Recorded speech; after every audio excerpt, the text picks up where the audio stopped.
तो अपने RT पढ़ रहे हैं, RTE 2009 पढ़ रहे हैं। तो इसमें अपने बेसिक जानकारी वो तो पढ़ लिए है। RT का पूरा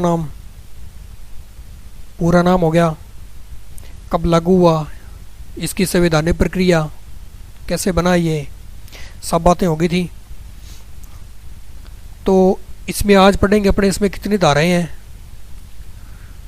हाँ कितने अध्याय है इसमें, और उन धाराओं में क्या बात लिखी हुई है, तो इसके बारे में पढ़ेंगे। तो इसमें कितने अध्याय हैं? 7। कितने हैं? 7 इसमें अध्याय हैं और धाराएं हैं 38। धाराएं कितनी है? 38। अध्याय मतलब जो एक जैसी बातें हैं वो सारी एक जगह पे इकट्ठी कर दी। जैसे इसमें एक जगह पे शिक्षक के दायित्व है, शिक्षक का क्या दायित्व होगा, विद्यालय की है, माता पिता की है, तो वो सारी बातें एक जगह पे इकट्ठी कर दी, उसको एक अलग से इकट्ठा कर दिया, इकट्ठा करके उसको एक अध्याय बना दिया। तो इस प्रकार इसमें 7 अध्याय हैं और 38 धाराएं हैं। तो पहले बात करते हैं अपने अध्याय 1 से शुरू करते हैं। तो लिखो अपने पहले अध्याय 1।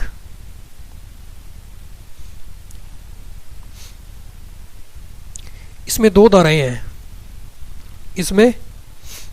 इसमें 2 धाराएं शामिल हैं। इसमें धारा 1 और 2। कितनी धाराएं हैं? धारा 1 और 2।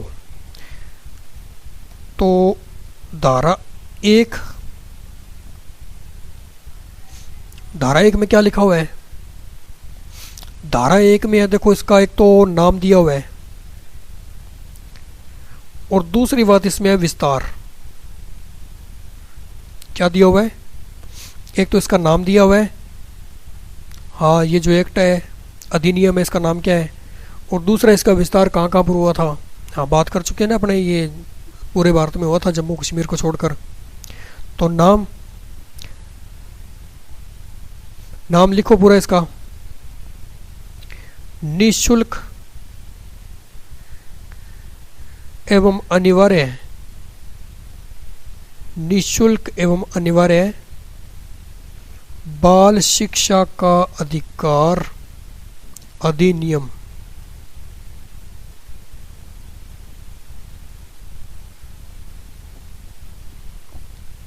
2009। नाम लिखा। धारा 1 में क्या बात है? इसका एक तो नाम दिया हुआ है, इसका नाम क्या है? निःशुल्क एवं अनिवार्य बाल शिक्षा का अधिकार अधिनियम 2009। विस्तार मतलब ये कहाँ कहाँ लागू है, कहाँ पर है बताया था ना? संपूर्ण भारत में जम्मू एंड कश्मीर को छोड़कर। हाँ पहले इसमें लागू नहीं होती थी, जो भी नियम बनते थे ना तो जम्मू कश्मीर को छोड़ के होते थे। तो ये उस वक्त जम्मू कश्मीर में लागू नहीं हुआ था, हाँ संपूर्ण भारत में लागू हुआ था ये, जम्मू कश्मीर के अलावा। और कहाँ पर लागू नहीं होता ये? जो धार्मिक संस्थाएं हैं ना, धार्मिक यानी जो धर्म की शिक्षा देते हैं, धार्मिक शिक्षण संस्थान बोलते हैं जिनको, उनमें भी लागू नहीं है ये। धार्मिक शिक्षण संस्थान को छोड़कर, ये बात भी लिखो इसमें। विस्तार कहाँ कहाँ तक है इसका? पूरे भारत में ही है, पूरे भारत में लागू हुआ था ये, जम्मू कश्मीर को छोड़कर। और हाँ पूरे सभी स्कूलों में था ये, शिक्षा की बात है स्कूलों में ही है। तो ये धार्मिक शिक्षण संस्थान है जो धर्म की शिक्षा देते हैं, वहाँ पर लागू नहीं होता ये, और सब जगह पे है, और जम्मू कश्मीर में नहीं है। तो धारा 1 में ये बात है। तो धारा 1 क्लियर है ना? क्या क्या बात है? एक तो इसका नाम दिया हुआ और एक इसका विस्तार दिया हुआ है। धारा 2 में देखो, धारा 2 में शब्दावली है, दो में क्या है, शब्दावली दी हुई है।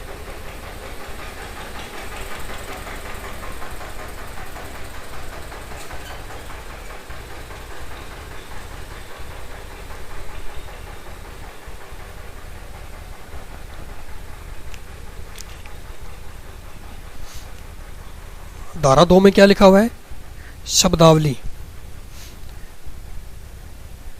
शब्दावली यानी जैसे कोई नियम बनता ना, जैसे कोई नियम बना दिया, तो जो बनाने वाले हैं वो, हाँ उनको सभी प्रकार का ज्ञान होता है, सभी प्रकार वो एक एक शब्द को देखते हैं, एक एक शब्द पर गौर करते हैं। हाँ, संविधान में लिखा जाता है, ये संविधान में लिखा जाता है तो जो लिखी हुई बात है वही मान्य होगी। तो लिखने में जो शब्द प्रयोग में लेते हैं ना वो, तो उन सब का क्या है, कहीं ना कहीं अर्थ निकलता है। तो उसके आधार पर क्या वो एक शब्दावली अलग से इसके अंदर लगा देते हैं, भी इस शब्द का इस एक्ट के अंतर्गत ये अर्थ होगा।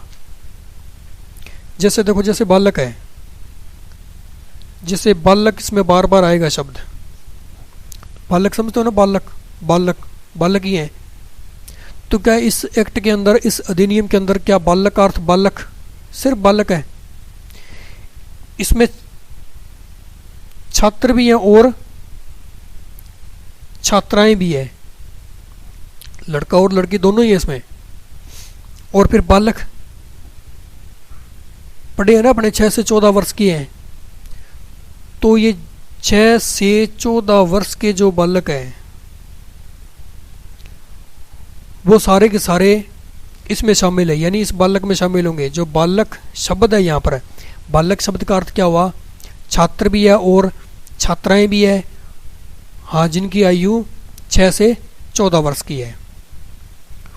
और देखो और भी बहुत से शब्द हैं, जैसे और प्रारंभिक शिक्षा है, प्रारंभिक शिक्षा नहीं पूछे नहीं जाते हैं वैसे, ये शब्दावली है तो ये थोड़े से बता देते हैं शब्दावली में क्या क्या आता है, जल्दी समझ में आ जाएगा, उदाहरण से जल्दी समझ में आते हैं ना ऐसी बातें। जैसे प्रारंभिक शिक्षा है, प्रारंभिक शिक्षा जानते हो ना, प्रारंभिक शिक्षा इस एक्ट के अंदर क्या बताया गया है, 6 से 14 वर्ष के बालक, यानी पहली से लेकर 8वीं तक की जो शिक्षा है वो क्या है, प्रारंभिक शिक्षा है। तो कक्षा 1 से 8वीं तक की शिक्षा, ये होगी प्रारंभिक शिक्षा। और भी जैसे दुर्बल वर्ग है, हाँ दुर्बल वर्ग है, उनको कुछ छूट दी गई है, उनको जैसे पहली कक्षा में 25% सीटें हैं वो जो निजी स्कूल है या प्राइवेट स्कूल है वो उपलब्ध करवाएंगे, हाँ निःशुल्क करवाएंगे। तो दुर्बल वर्ग का मतलब क्या है, जिनके माता पिता की जो आय है, वार्षिक आय, वो निर्धारित सीमा से कम है तो वो दुर्बल वर्ग में है। तो बस ये शब्दावली है, बस ये पूछा जाएगा धारा 2 में क्या किसका उल्लेख है पूछा जाएगा, तो बाकी नहीं पूछा जाता ये। तो ये अध्याय 1 हो गया, इसमें 2 ही धाराएं हैं, धारा 1 में नाम और विस्तार है और धारा 2 में शब्दावली है। क्लियर है? इसके बाद देखो अध्याय 2, अच्छा उतार रहे हो क्या, उतार लो। यानी धारा 1 में तो नाम और विस्तार, नाम इसका निःशुल्क एवं अनिवार्य बाल शिक्षा का अधिकार अधिनियम, विस्तार जम्मू कश्मीर को छोड़कर संपूर्ण भारत में लागू हुआ था। ये जो धार्मिक शिक्षण संस्थान है उनमें ये लागू नहीं होता। धारा 2 में शब्दावली है, हाँ शब्दावली, जैसे बालक, बालक का अर्थ क्या है, बालक का अर्थ क्या है, छात्र और छात्राएं दोनों हैं। और बालक कौन से हैं, जन्म से लेकर नहीं है, जो 6 वर्ष से लेकर 14 वर्ष के बीच में है, या 6 से 14 वर्ष के इस वर्ग के बालक है वो सारे के सारे इसमें शामिल है। तो ये अधिनियम उनके लिए ही है, हाँ 5 वर्ष के लिए, 4 वर्ष उनके लिए नहीं है, ये उनके लिए अलग से किया हुआ ना, बताया था 3 से जो 5 वर्ष के वो 45 में संशोधन करके, हाँ वहाँ आंगनबाड़ी के लिए वो इसमें लिखवाएंगे आपको। तो उतार लिया ये। अब लिखो अध्याय 2, अध्याय 2।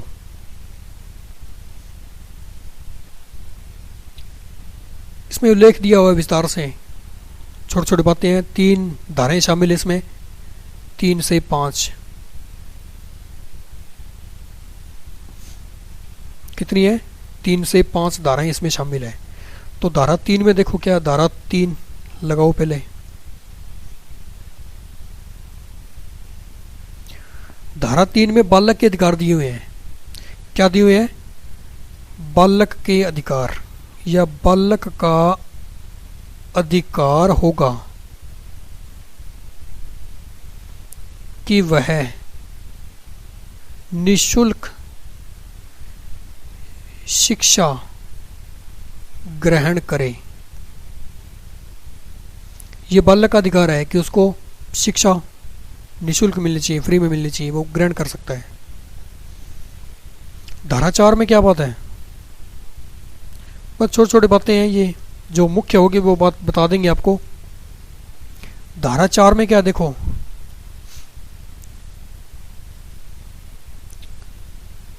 धारा 4 है बालक को आयु अनुसार, बालक को आयु अनुसार कक्षा में प्रवेश,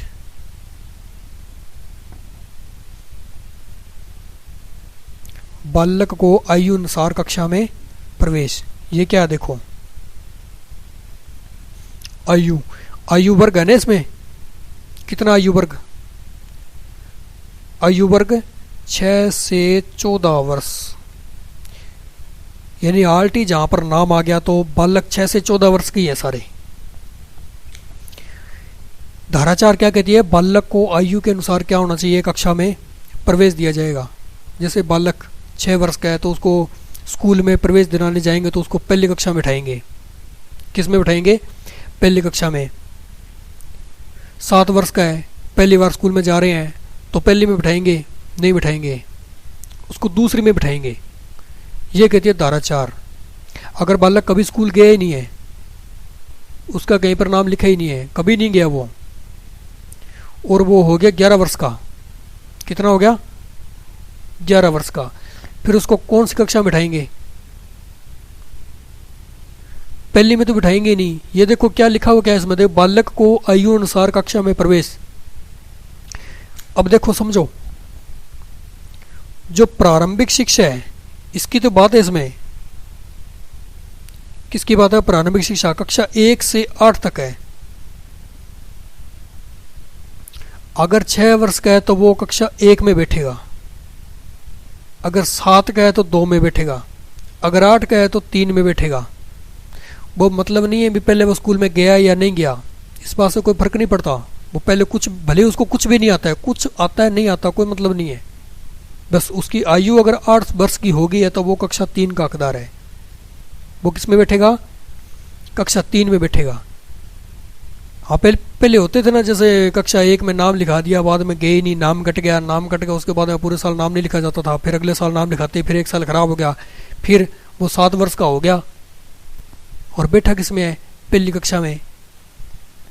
कई बार ऐसा होता था, बालक चला गया, गांव चला गया, अपने मामा के पास चला गया, नाना के पास चला गया, बुआ के पास चला गया, 2 साल बैठा रहा वहाँ।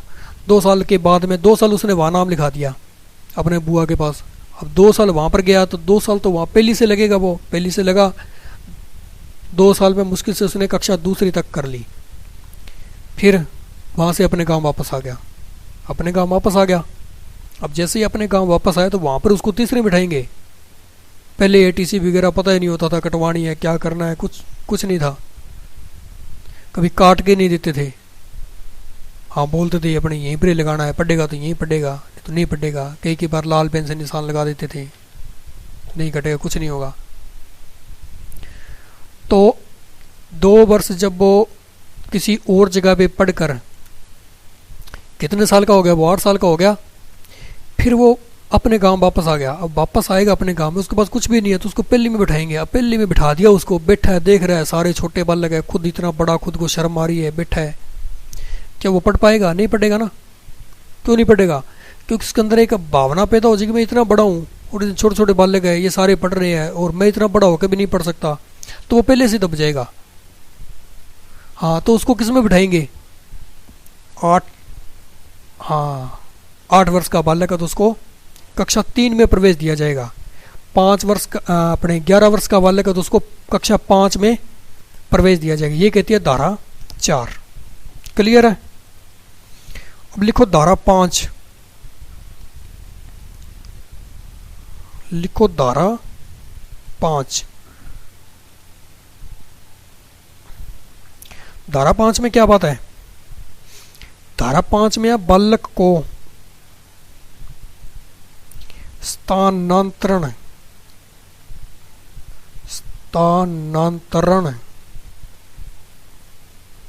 का अधिकार। धारा 5 क्या कहती है? जैसे बालक ने स्कूल में प्रवेश ले लिया,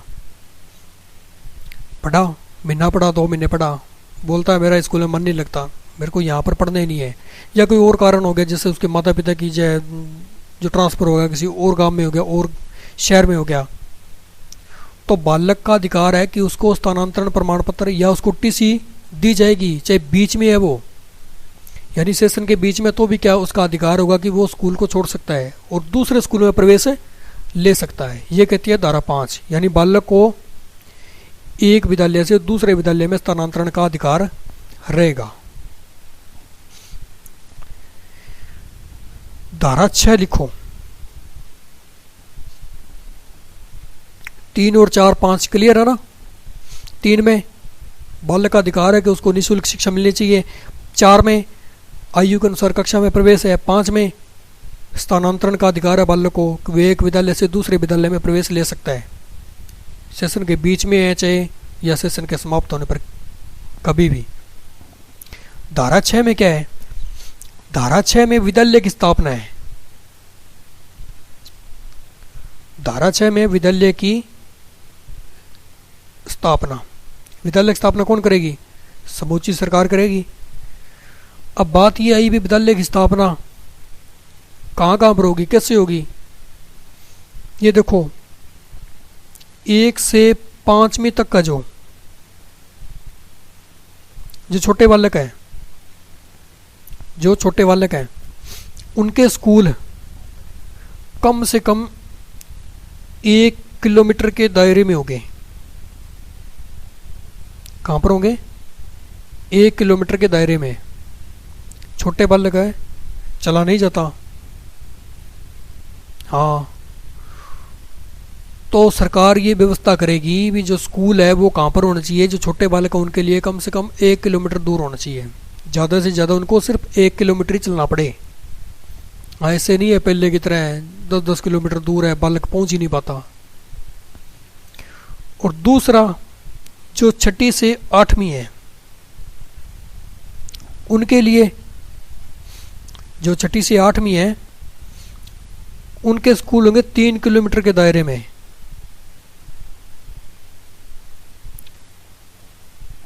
पहली से 5वीं 1 किलोमीटर और जो 6ठी से 8वीं है वो 3 किलोमीटर के दायरे में होंगे। राजस्थान में 2 किलोमीटर है। ये राजस्थान में कितना है? राजस्थान में 2 किलोमीटर है। 2 किलोमीटर किसका है? जो 6ठी से 8वीं तक के हैं। तो ये विद्यालय की स्थापना ये सरकार करेगी भी स्कूल बालक से ज़्यादा दूर नहीं होना चाहिए। इसमें एक बात और भी है, जैसे ये 1 किलोमीटर के दायरे में जो छोटे स्कूल है पहली से 5वीं तक, उसमें कम से कम 20 बालक अनिवार्य है। कितने? 20 बालक अनिवार्य है। और जो 6ठी से 8वीं है तो वहाँ 3 किलोमीटर के दायरे में कम से कम स्कूल के लिए कितने बालक होने चाहिए? कम से कम 30 बालक होने चाहिए। कम से कम 30 बालक। अब बालक ही नहीं है तो फिर स्कूल किसका? ऐसे तो स्कूल थोड़ी खुलेंगे जैसे 1 किलोमीटर पर स्कूल हो गया, 1 किलोमीटर ऐसे नहीं खुलते। जैसे 1 किलोमीटर के दायरे में अगर बालक है इतने जितने निर्धारित है फिर स्कूल खुलेंगे। ऐसे थोड़ी होगा भी 1 किलोमीटर में खोल दिया, फिर आगे 1 किलोमीटर फिर खोल दिया, फिर खोल दिया, ऐसे नहीं खुलते। तो ये जो बातें हैं ये थोड़ी सी ध्यान में रख लेना। जो 1 किलोमीटर के दायरे में स्कूल है पहली से 5वीं के है कम से कम 20 बालक होने चाहिए, और 6ठी से 8वीं है वो कम से कम 30 बालक होने चाहिए, और 3 किलोमीटर दिया हुआ है। जो केंद्र से संबंधित विद्यालय है ना, केंद्रीय है, उनमें 3 किलोमीटर है, और राजस्थान में 2 किलोमीटर है। तो ये धारा 6 तक क्लियर है ना। उतार लो इसको।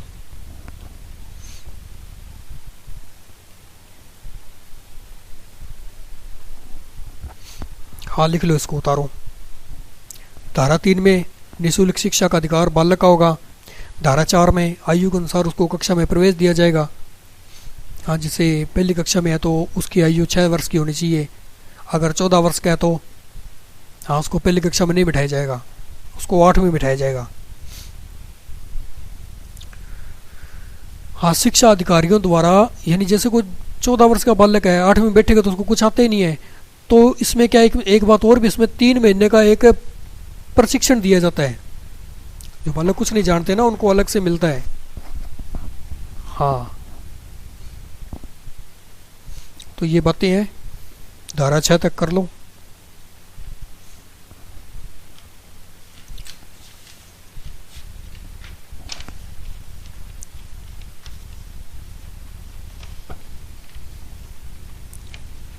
नहीं, सारी धाराएं वो नहीं है, सारी महत्वपूर्ण नहीं है, अपने सारी थोड़ी पूछी जाएगी।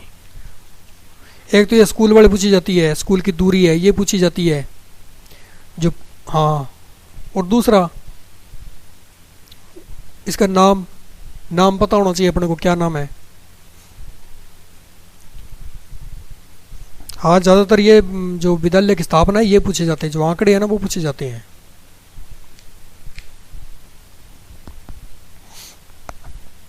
हो गया।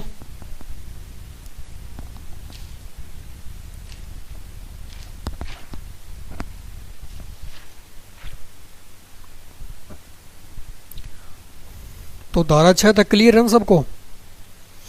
इसके बाद लिखो धारा 7। धारा 7 में कुछ नहीं है, वित्तीय खर्च है। वित्तीय खर्च,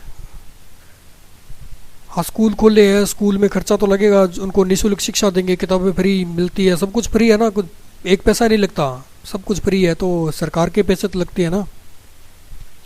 तो समूची सरकार में दोनों सरकारें हैं, एक तो राज्य की और एक केंद्र की, तो इनका एक अनुपात है, ये पूछा जाता है। तो देखो जैसे मैं लिख रहा हूँ वैसे लिख लो इसको। एक तरफ लिख लो केंद्र और यहाँ लिख लो राज्य। हाँ, ये वित्तीय खर्च है। हाँ, जैसे एक स्कूल के अंदर कितना खर्चा, दो राज्य सरकार कितना भुगतेगी और केंद्र सरकार है उसको कितना भुगतान करना पड़ेगा। तो ये जब आरटी लागू हुआ था ना तो शुरू में ये 55:45 का था। कितना था? 55:45 का। 55 तो केंद्र और 45 राज्य का। हाँ, फिर राज्य सरकार है वो बोली कि इतना खर्चा हम कैसे उठाएंगे, उठा नहीं सकते हैं, तो कुछ कम करो। फिर इसको 65:35 किया गया था। केंद्र का 65 था और राज्य का 35। बाद में और कम किया गया। हाँ, तो माने थोड़ी थे भी, इतना 35 नहीं भुगतेंगे। तो जो पूर्वोत्तर राज्य है ना वहां पर इसका 90-10 है। 90-10 कितना है? 90-10। अब देखिए अपने नवीनतम, ये आंकड़े बदले गए हैं, बार बार बदले जाते हैं ये। तो अब नवीनतम कितने हैं? ये 68-32 है। 68-32 और ये अनिल बोरदे कमेटी के अनुसार।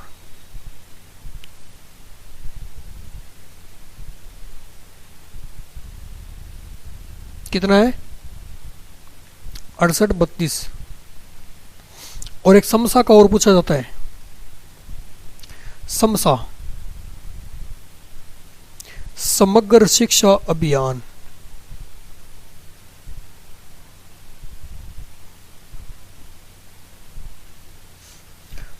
तो ये है, देखो शुरू में ये पहले ये था 55-45, उसके बाद में 65-35 पूर्वोत्तर राज्य है वहाँ पर 90-10 का है। और अब वर्तमान में जो नवीनतम, हाँ, बोर्दी अनिल बोर्दे कमेटी के अनुसार ये 68-32 का है, समसा में 60-40 का है। तो ये सारे आंकड़े आपको अलग अलग याद रखने पड़ेंगे। ये वित्तीय खर्च धारा 7 हो गया। धारा 8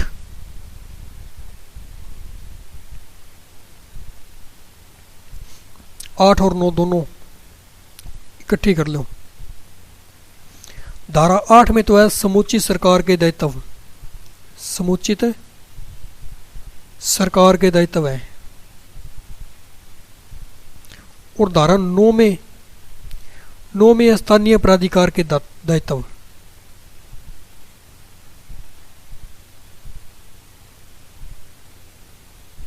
धारा 8 और 9 में किसके है? समुचित सरकार और स्थानीय प्राधिकार के दायित्व है। समुचित सरकार समझते हो ना, जिसमें राज्य भी है और केंद्र सरकार भी है, दोनों ही है जहां पर विद्यालय स्थापित है, तो दोनों के ही है दायित्व। स्थानीय प्राधिकार, स्थानीय प्राधिकार ये होता है जैसे नगर निगम है, नगर पालिका है, पंचायत समिति है। जैसे सरकार, इस सरकार के दायित्व क्या, पहले ये देखो सरकार के दायित्व क्या है। सरकार के दायित्व है विद्यालय की उपलब्धता, यानी विद्यालय उपलब्ध करवाएगी। विद्यालय बनवाए किसने? सरकार ने बनवा दिए, तो अब इसकी देख रेख भी तो करनी पड़ेगी। ये देख रेख का जो है ना, जो अपने जिसको क्या बोलते हैं, व्यवस्था, विद्यालय की व्यवस्था, तो ये जो व्यवस्था है ये स्थानीय प्राधिकार का दायित्व है। उपलब्ध तो सरकार करवाएगी और व्यवस्था स्थानीय प्राधिकार। तो 8 और 9 में ये है। धारा 10 में और देखो, बस ये लिख लो, कोई खास नहीं पूछी जाती है ये बातें। हाँ, ये वित्तीय खर्च ये पूछा जाता है, ये थोड़ा सा देख लेना। धारा 10 में क्या देखो, धारा 10 में है अनुच्छेद 51A, पढ़ा था ना अपने के वाली बात, वो बात है इसमें। धारा 10 में क्या है? अनुच्छेद 51A, जो बाद में जोड़ी गई ना टे के 11, वो जोड़ा गया है। यानी ये माता पिता और अभिभावक, इनके कर्तव्य है। किसके है? माता पिता और अभिभावक के कर्तव्य है। क्या कर्तव्य है? हाँ, तो एक्ट में बात ही शिक्षा की है, तो बस बालक को शिक्षा, निःशुल्क शिक्षा दिलवानी है। क्या करवानी है? निःशुल्क शिक्षा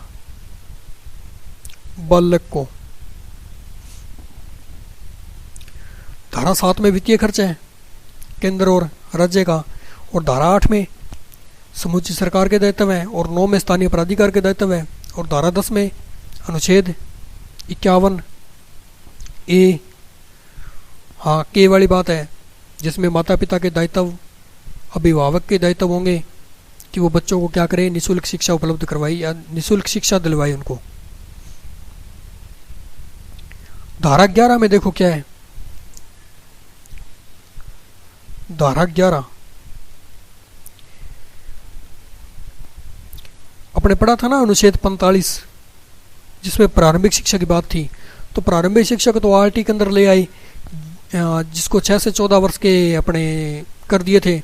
तो जो 3 से 6 वर्ष के बालक बच गए ना, 3 से 5 वर्ष के या 3 से 6 वर्ष के बालक, इनके लिए आंगनबाड़ी की व्यवस्था, इनके लिए आंगनबाड़ी की व्यवस्था करवाई जाएगी। ये कहती है धारा 11। तो उतार लो उसको। धारा 7 में वित्तीय खर्च है, ये थोड़ा सा महत्वपूर्ण है, इसको ये ठीक से याद कर लेना। पहले 55-45 था, बाद में 65-35 हो गया, और पूर्वोत्तर राज्य वहाँ पर 90-10 का ये, समसा में 60-40 है, और जो अब का है नवीनतम है, ये अपने अनिल बोर्दे कमेटी के अनुसार ये 68-32 का है। तो ये आंकड़े आपको ये याद रख लेना थोड़े से। 8 और 9 में सरकार और स्थानीय प्राधिकार के दायित्व है। 10 में माता पिता के और अभिभावक के हाँ कर्तव्य है कि वो बच्चों को शिक्षा हाँ प्रवेश दिलाई उनको। और 11 में आंगनबाड़ी की स्थापना की जाएगी। किसके लिए? जो 3 से 6 वर्ष के बालक है, छोटे बालक है, उनके लिए। तो ये उतार लो।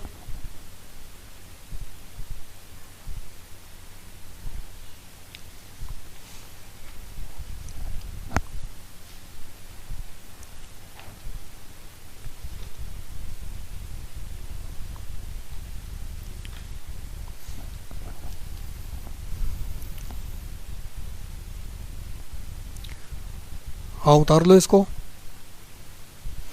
बस इसमें मुख्य एक 7 है और ये कि 10 और 11, 10 में माता पिता की दायित्व है, माता पिता के कर्तव्य है, और 11 में आंगनवाड़ी की स्थापना की जाएगी।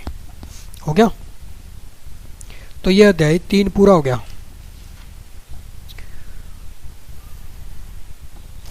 नेक्स्ट लिखो अपने अध्याय 4।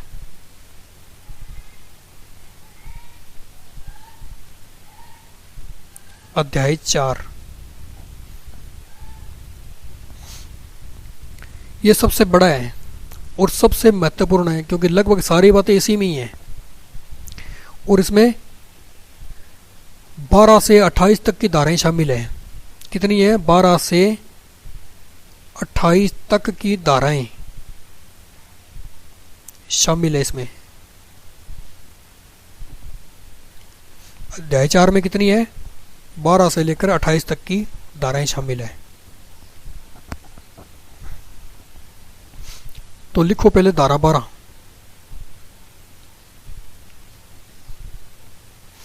धारा 12 में क्या है? देखो, धारा 12 लागू होती है जो प्राइवेट स्कूल है उन पे। किस पे लागू होती है? जो प्राइवेट स्कूल है ना, जो निजी शिक्षण संस्थान है, उन पे लागू होती है।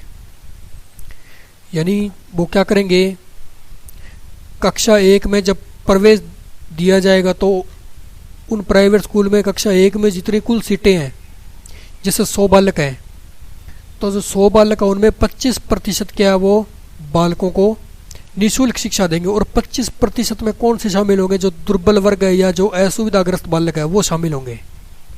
ये लिखा हुआ धारा 12 में। लिखो इसको।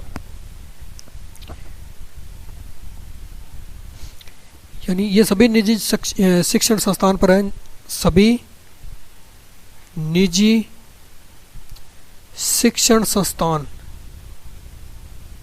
हाँ, इसकी जगह प्राइवेट स्कूल भी लिख सकते हो, एक ही बात है। निजी प्राइवेट ही होता है और क्या होता है। कक्षा 1 की कुल सीटों का 25% सीटों पर, हाँ, कक्षा 1 में जितनी सीटें हैं, कुल सीटें हैं, उसका 25%, हाँ, जो 25% सीट है उन पर दुर्बल वर्ग या असुविधाग्रस्त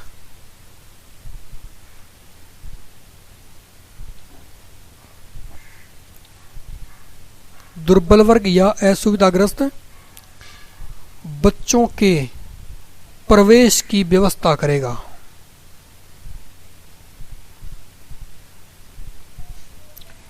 क्या कहती है धारा 12?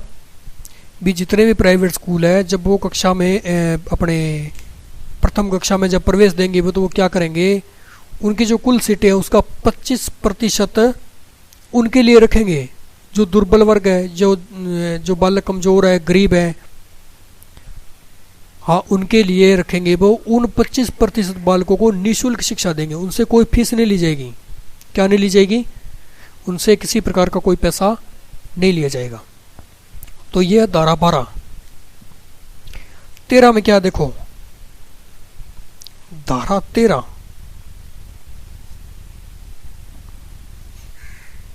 12 महत्वपूर्ण है, इसको ठीक से देख लेना। धारा 13 में ये भी महत्वपूर्ण है। इसमें क्या बात लिखी? इसमें लिखा हुआ है अनुवीक्षण प्रक्रिया पर रोक। अनुवीक्षण प्रक्रिया पर रोक। धारा 13 से, यानी आरटी के अंतर्गत धारा 13 में अनुवीक्षण प्रक्रिया पर रोक लगा दी गई है। अनुवीक्षण समझते हो ना? अनुवीक्षण क्या होता है? ये होते हैं प्रवेश के नाम पर क्या एक परीक्षा करवाते हैं। क्या करवाते हैं? प्रवेश के नाम पर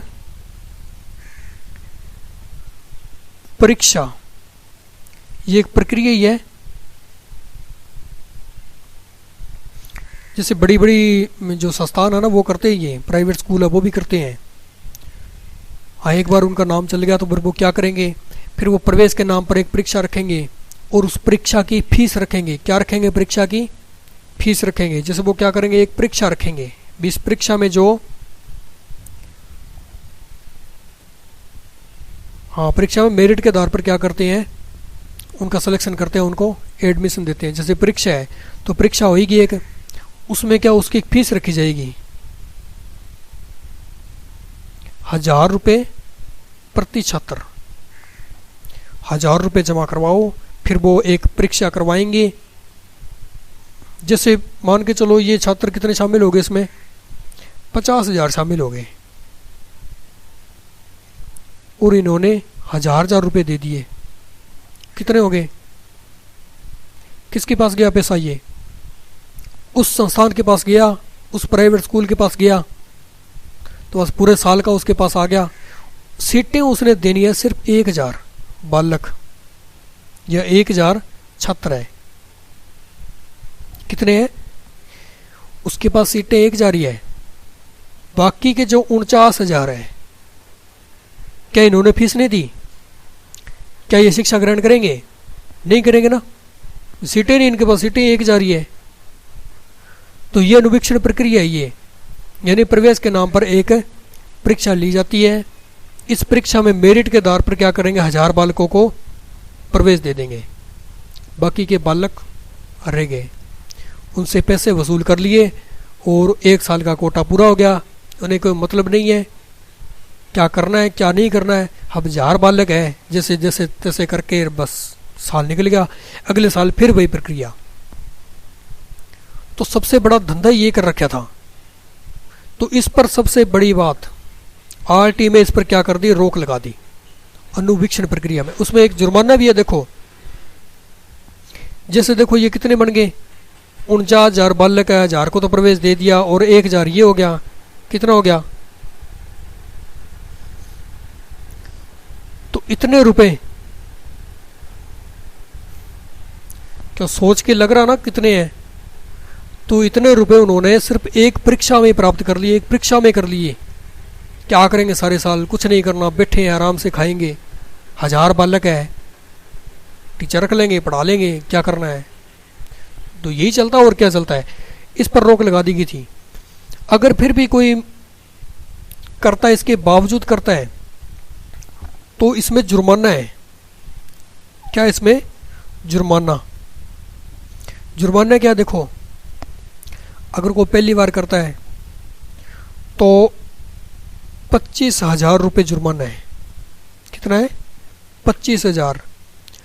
और दूसरी बार है इसका दुगना, 50,000 रुपये है। दूसरी बार कितना है?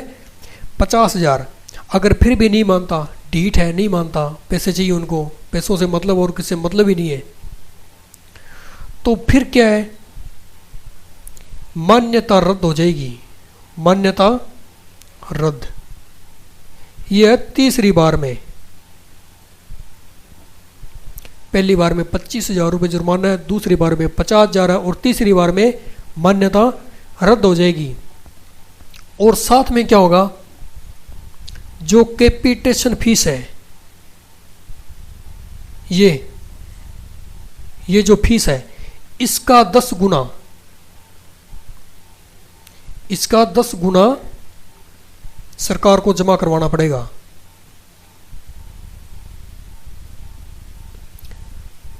कितना करवाना पड़ेगा? तीसरी बार में नहीं माने तो एक तो मान्यता रद्द हो जाएगी और दूसरा जो कैपिटेशन फीस है उसका 10 गुना, जितना उन्होंने बालकों से लिया, छात्रों से लिया, उसका 10 गुना इकट्ठा करके सरकार को जमा करवा दो। मान्यता फिर भी नहीं मिलेगी। ये कहती है धारा 13। क्लियर है? उतारो इसको।